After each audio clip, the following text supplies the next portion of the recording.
Is from the book of John, chapter 11, verses 1 through 45. A man was sick, Lazarus of Bethany, the town of Mary and her sister Martha. This was the same Mary who had anointed Jesus' feet with aromatic oils and then wiped them with her hair. It was her brother, Lazarus, who was sick. So the sisters sent word to Jesus. Rabbi, the one you love so very much is sick. When Jesus got the message, he said, "This sickness is not fatal. It will become an occasion to show God's glory by glorifying God's only begotten." Jesus loved Martha, Mary, and Lazarus. But oddly, when he heard that Lazarus was sick, he stayed on where he was for 2 more days. After the 2 days, he said to his disciples, "Let's go back to Judea." Rabbi, you can't do that. They are out to kill you. And you're going back? Are there not 12 hours of daylight? Anyone who walks in daylight doesn't stumble because there's plenty of light from the sun. Walking at night, they might very well stumble because they can't see where they're going. Our friend Lazarus has fallen asleep. I'm going to wake him up. Rabbi, if he's gone to sleep, he'll get a good rest and wake up feeling fine. Jesus was talking about death, while his disciples thought he was talking about taking a nap. Lazarus is dead, and I'm glad for your sakes that I wasn't there. You're about to be given new grounds for believing. Now let's go to him. Thomas, the one called the twin, said to his companions, Come along, we might as well die with him. When Jesus finally got there, he found Lazarus already 4 days dead. Bethany was near Jerusalem, only a couple of miles away, and many people were visiting Martha and Mary, sympathizing with them over their brother. Martha heard Jesus was coming and went out to meet him. Mary remained in the house. If you've been here, my brother wouldn't have died. Even now, I know that whatever you ask, God will give it to you. Your brother will be raised up. I know that he will be raised up in the resurrection at the end of time. I am the resurrection, and I am life.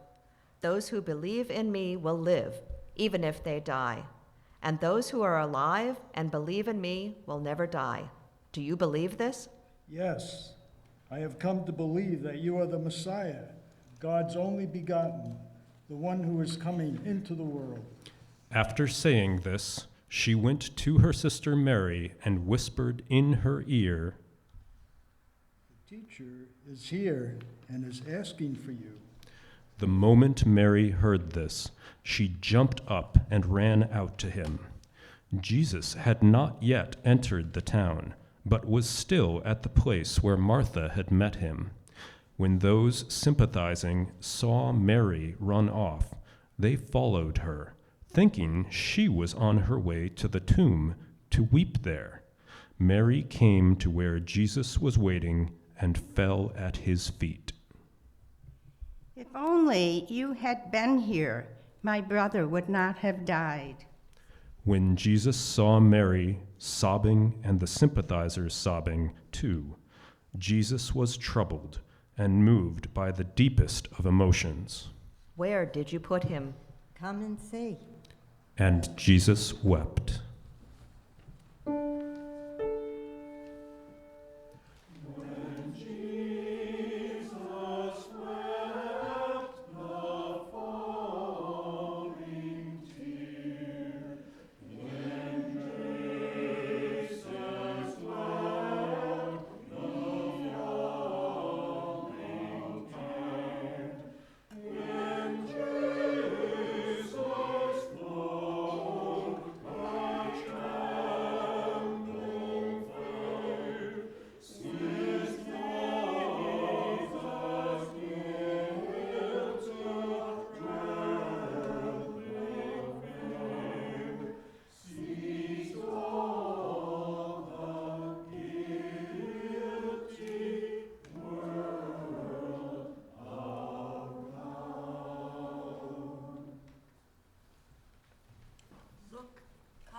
deeply he loved him. Well, if Jesus loved Lazarus so much, why didn't he do something to keep him from dying? After all, he opened the eyes of the blind man. Jesus was deeply moved again. They arrived at the tomb. It was a simple cave in the hillside with a slab of stone laid against it. Remove the stone.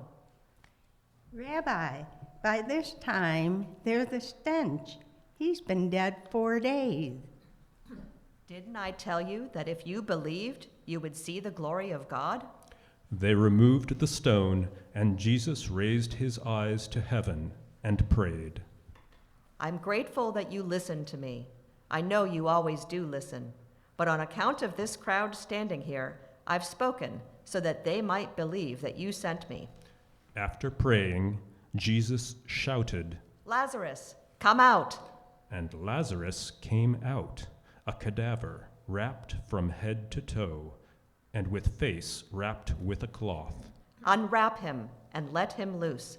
That was a turning point for many of those who were with Martha and Mary. They saw what Jesus did and put their faith in him.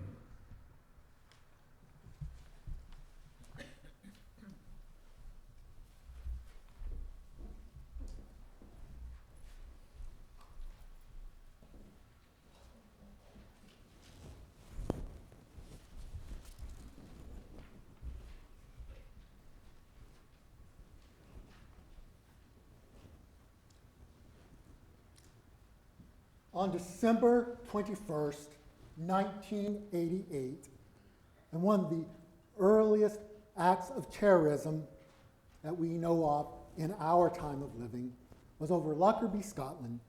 Flight 103, Pan Am 103, exploded over Lockerbie, Scotland. Act of terrorist, a bomb exploding, ripping the plane and killing nearly 200 passengers on board and killing individuals on the ground as well. On that plane were 35 Syracuse University students returning home after a semester abroad. Upon learning the news, mothers and fathers and loved ones all began to grieve, began to find anger. And in the months and years that passed, Sue Lowenstein, the mother of a senior who had died on that plane, she began to create larger-than-life sculptures of mothers grieving. One image is there of those sculptures. One is on your bulletin cover. These larger-than-life sculptures of women hearing the news of their beloved dead, she captures. They're moving, almost frightening at the size sometimes, but it expresses a deep emotion. Can you imagine? Or perhaps you've been there.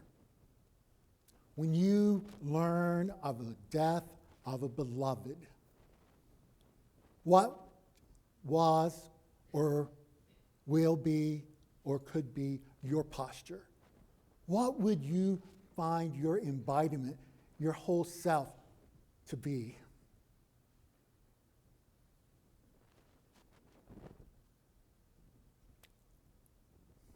Grief is hard. It's hard work. Death is even harder. And we wonder, after acts like over Lockerbie, Scotland, or just a natural death of the loved one, we often wonder, why did Jesus wait so long? We're like Mary and Martha, wondering, you knew, oh God, why didn't you do something? Now, some would say we're putting God to the test or putting God to the task. If we believe in one that's so great and powerful and loving, why do things happen like this in the world?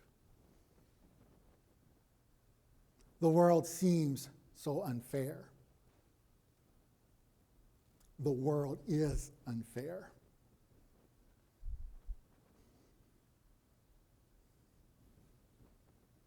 I've learned over the years through seminary and time working in hospital settings that I should exhibit a non-anxious presence. Sometimes that's great. Sometimes folks have told me in situations where it's not so great of depth that I don't have to have this non-anxious presence all the time. I can be real.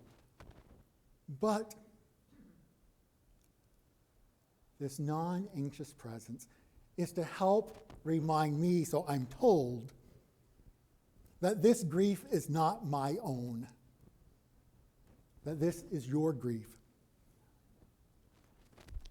But keeping it bottled up inside so long is not good as well. For when we grieve with one, we also often grieve those we have lost before. We grieve what was and what could have been.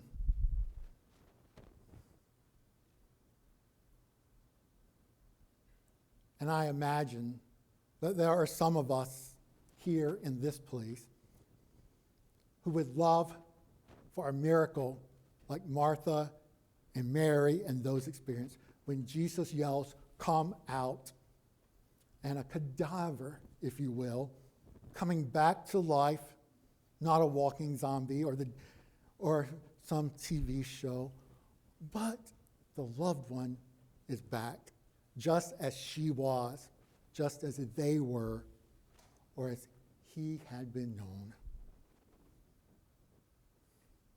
Yet, we live in a realm where death is part of life. As one friend told me one time, from the day we are born, we are dying. I don't necessarily like that picture, but when death comes early, it frightens us. And we wonder, my God, why have you forsaken me? Now, I'm going to tell you this in brutal honesty. I don't understand all this. Perhaps we're not to understand. Perhaps we are to be in the moment. But I think that part of being a community of faith is to be there as those mourn. Mentioned in today's reading, there is those who come to console Mary and Martha. Some scholars would say these are the professional mourners who come in the Jewish tradition to offer comfort. Others say these are ones who come because they expect a miracle, because these were friends of Jesus. Perhaps it's none of those. Perhaps they are people just like us, who come when needed, who have been there all along, to remind Mary and Martha, and perhaps even Lazarus, that they are not alone. In the new creed of the United Church of Canada, it has a phrase that goes, in life, in death, and in life beyond death, we are not alone. God is with us. What I like about that phrase, in life, in death, and in life beyond death, it doesn't put things in such a tight bracket. In life beyond death could be one imagining heaven, or it could be that life that continues on beyond death for those who remain.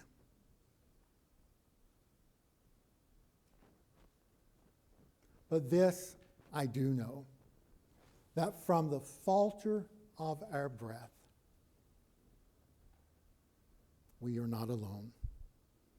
And as the Scottish hymn goes, from the falter of breath through the silence of death to the wonder that's breaking beyond, God has woven a way unapparent by day on the journey we make on our own. I'm reminded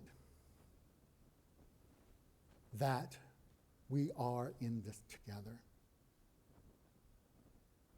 Often, when visiting with those in hospice care or those near death, I always say, not because it's rote, but because I mean it. I say to that person, remember that you are loved. And I can see her face now, the one dying in our midst, that smile of comfort, knowing that she, knowing that they are loved and were loved and will continue to be loved. So, my friends, from the frustration of pain through the hope hard to sustain, to the wonder that's breaking beyond, Christ has gone where we fear and has vowed to be near on the journey we make on our